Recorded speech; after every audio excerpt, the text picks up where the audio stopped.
Halo Kak Lina, selamat siang. Terima kasih untuk kesediaannya untuk berbagi sama kami di Perkantas Jogja. Ya, kami ingin mengangkat tema tentang mengenali dan mencari kehendak Allah dan mengerti prinsip-prinsip yang ada di dalamnya gitu. Mungkin dari Kak Lina ada yang mau disampaikan tentang prinsip-prinsip ini? Silakan Kak. Ya, selamat pagi, siang, malam buat teman-teman Perkantas Jogja, pengurus dan alumni. Aku mungkin bagi dengan dua bagian ya dalam mencari pimpinan Tuhan. Dan ini apa yang aku mengerti dan aku alami. Yang pertama, mencari pimpinan Tuhan itu butuh beberapa prinsip gitu lah. Beberapa prinsip maksudnya apa ya, entah itu cara pikir atau apa gitu. Yang prinsip yang pertama adalah berserah kepada kehendak Tuhan. Berserah pada kehendak Tuhan, maksudnya gini, kadang kita takut untuk menerima kehendak Tuhan. Itu mungkin terasa sukar buat kita gitu. Misalkan ada satu alumni sedang bergumul tentang pekerjaannya, dan dia khawatir kalau Tuhan ternyata pimpin dia keluar kota, itu berarti pisah dengan keluarga dan seterusnya. Ya, jadi pertama itu ya, belajar berserah pada kehendak Tuhan adalah yang terbaik. Kemudian yang kedua, belajar berserah kepada atau percaya lebih tepat kepada providensia Allah, kepada pemeliharaan Allah. Kalau ini ada sedikit pengalaman pribadi, waktu itu saya takut diberhentikan dari pekerjaan yang waktu itu meminta saya untuk melakukan kompromi, tapi saya belajar untuk melihat bahwa hidup saya tergantung kepada Tuhan, bukan tergantung kepada perusahaan, dan itu menolong saya untuk mengerti pimpinan Tuhan, apa yang harus saya perbuat pada waktu itu, bilang apa tidak sama bos dan seterusnya. Jadi yang kedua itu belajar untuk percaya kepada providensia Allah. Yang ketiga itu adalah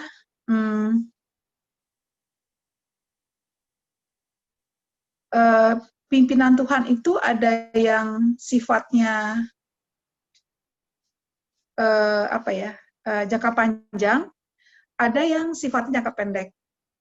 Maksud saya, untuk yang jangka panjang itu, kalau saya pikir ya bagian kita adalah yang dua tadi, berserah dan percaya akan pemeliharaannya. Nah, yang jangka pendek itulah kita belajar untuk cari itu pelan-pelan, cari pelan-pelan.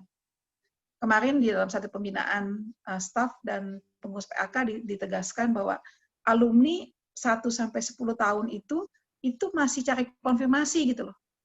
Masih cari konfirmasi di mana sebetulnya Tuhan pakai mereka secara strategis. Nah, dalam masa-masa itu, kalau saya pikir adalah masa-masa kita memang cari langkah demi langkah.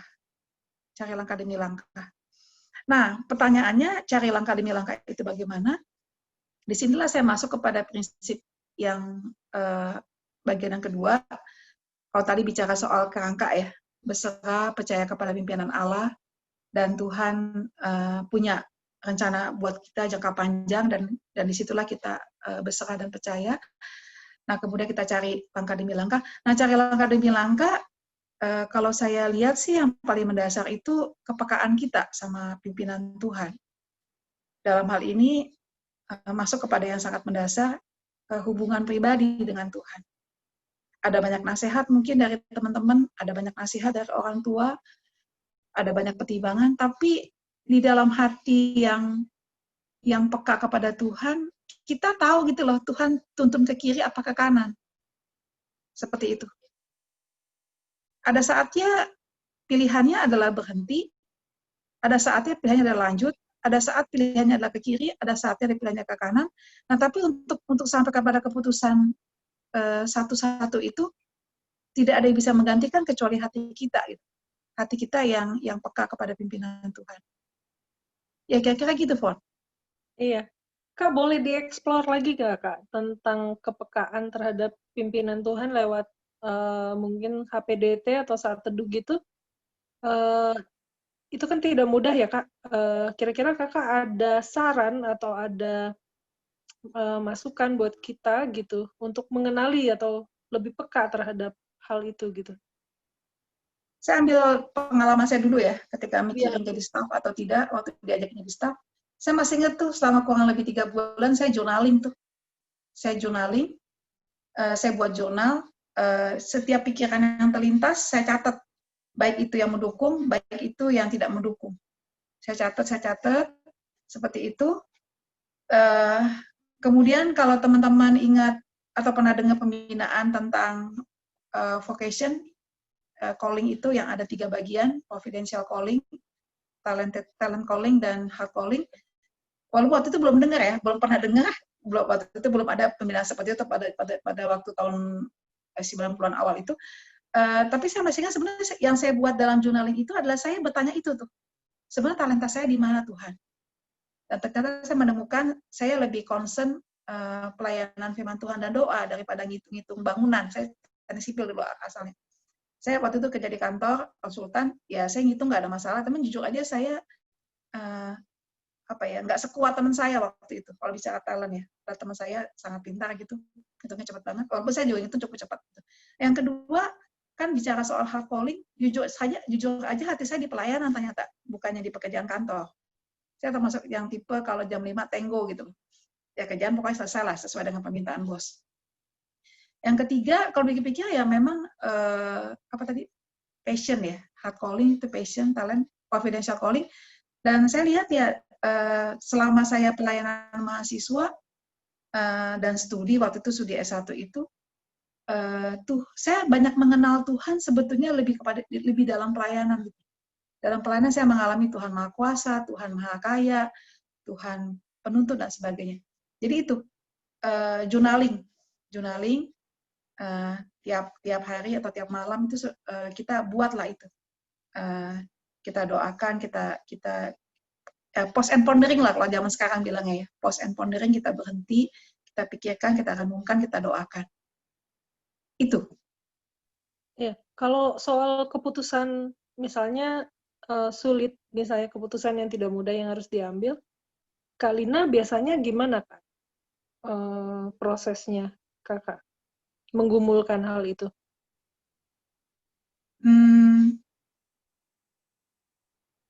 Ada tadi yang dengan Tuhan ya, dengan Tuhan itu bergumul lah tuh ya, bergumul,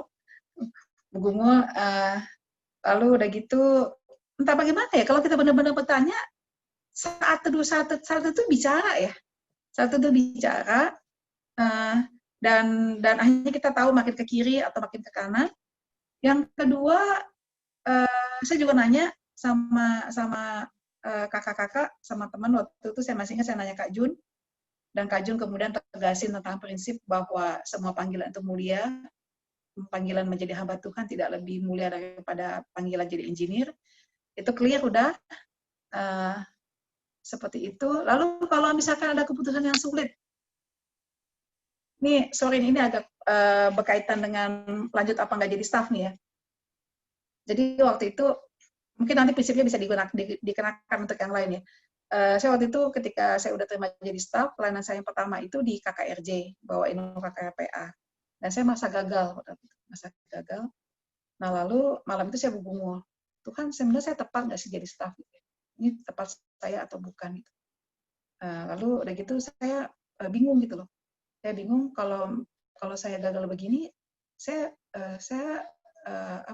balik ke pekerjaan saya yang lama, rasanya malu gitu loh. Udah dadahan gitu ya, udah dikenali kepada seluruh dunia gitu ya. Saya malu gitu. Nah, tapi udah gitu kemudian saya berdoa, saya bergumul sama Tuhan itu ya. Berdoa gitu, dan kemudian sampailah saya kepada titik penyerahan. Saya bilang gini sama Tuhan, Tuhan kalau Tuhan suruh saya tinggal, ya saya tinggal. Tapi kalau Tuhan suruh saya balik, ya udah saya balik gitu. Sorry, ini yang kedua. Ini pengumuman yang kedua. Nah, sebelumnya saya masih ingat bulan pertama ketika saya gagal itu, saya merasa tertekan, dan kemudian dalam pergumulan saya dapat keyakinan Tuhan sayang sama saya. Saya gagal atau saya berhasil, Tuhan sayang sama saya. Nah, selesailah satu pergumulan. Nah, kemudian masuklah setelah itu kepada yang kedua, saya mesti ambil keputusan, tinggal atau tetap. Nah, itu yang tadi saya ceritakan. Nah, mungkin teman-teman kalau mau tarik prinsipnya adalah dalam kita mencari pimpinan Tuhan, kita mungkin harus sampai ya kepada satu keyakinan, Tuhan sayang sama saya, gitu. Tuhan mengasihi saya. Meyakini Tuhan pimpin saya kan sebetulnya artinya Tuhan mengasihi saya. Dia tidak biarkan saya gitu. Dan tadi juga dengar khotbahnya Henry Nouwen gitu, atau ulasan tentang Henry Nouwen, seorang yang kuat di dalam hal apa ya, spiritualitas Kristen. Dia mengatakan status kita yang paling penting itu, atau keberadaan kita paling penting itu adalah beloved by God gitu loh, dikasih Allah. Saya pikir itu penting deh. Kita nggak cari pimpinan Tuhan bukan dengan kekhawatiran, tapi dengan ketenangan, kedamaian. Bahwa Tuhan mengasihi aku, Tuhan pimpin aku, Tuhan sertai aku. Nah, barulah yang kedua, ya kembali. Ya udah Tuhan, terserah Tuhan deh. Saya mau kemana?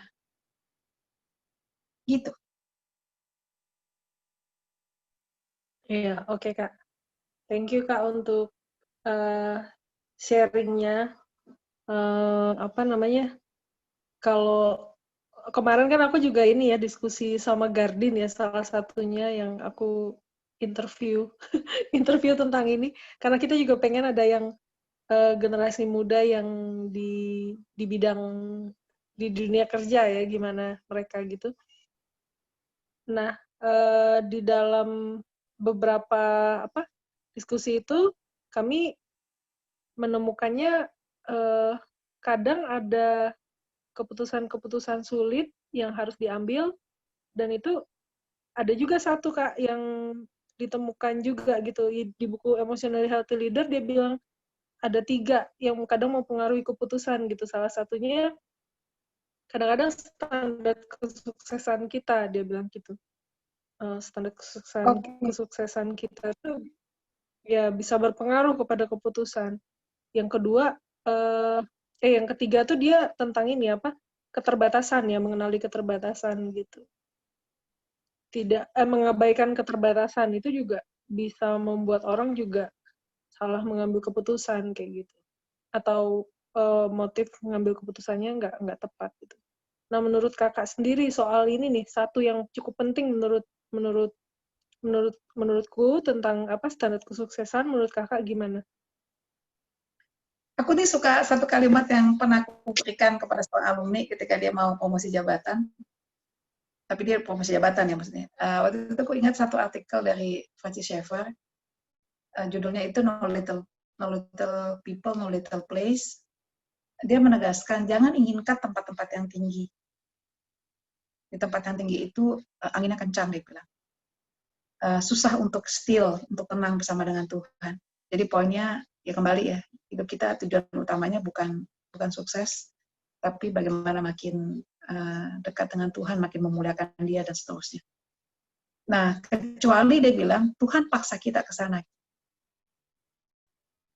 Jadi poinku kalau aku dapat, memang sebagai orang Kristen, sukses itu bukan tujuan tapi akibat. Tapi kalau satu alumni bilang, Matius 6 ayat 33 mengatakan, carilah dahulu kerajaan Allah, maka segalanya akan ditambahkan kepadamu. Jadi, carilah tempat di mana di situ kita boleh mengalami yang 3 hal tadi itu. Providential calling, heart calling, dan talent calling. Gitu.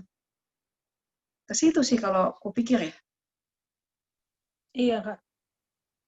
Berarti memang sebenarnya kita mesti melihatnya di antara semuanya itu yang paling fokus utamanya itu sebenarnya relasi kita dengan Allah ya Kak ya, berarti ya. Memang mengasihi Allah dan juga dikasihi gitu. Soalnya gini sih, Fon, hati itu curang, Fon. Hati itu curang. Iya Kak, maksudnya betul.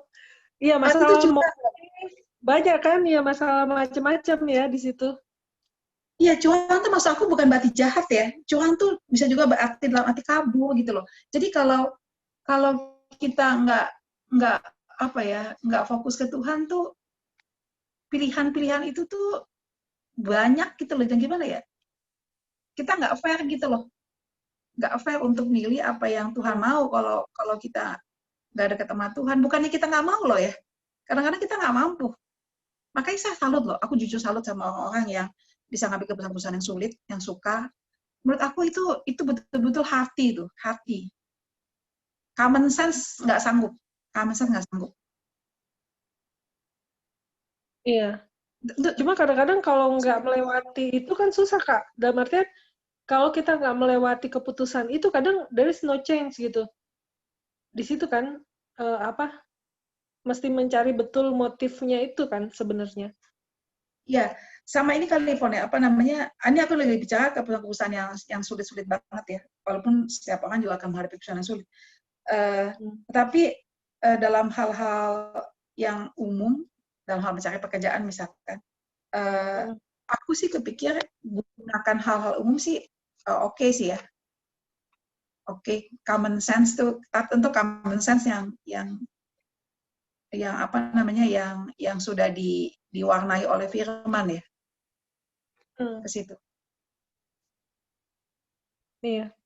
Kalau menurut Kakak sendiri nih, ini yang pertanyaan terakhir ya Kak, ini juga ini, how if we make a wrong decision gitu? Kalau menurut Kakak sendiri gimana? How if we make a wrong decision?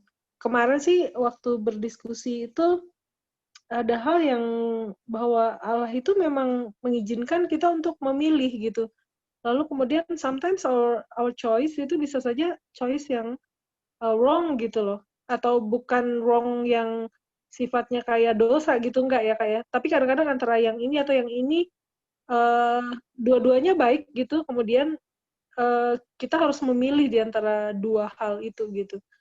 Nah, menurut Kakak gimana tuh? If we have more consequence gitu terhadap sebuah keputusan yang satu, then apa gitu yang harus kita lakukan sebagai orang percaya?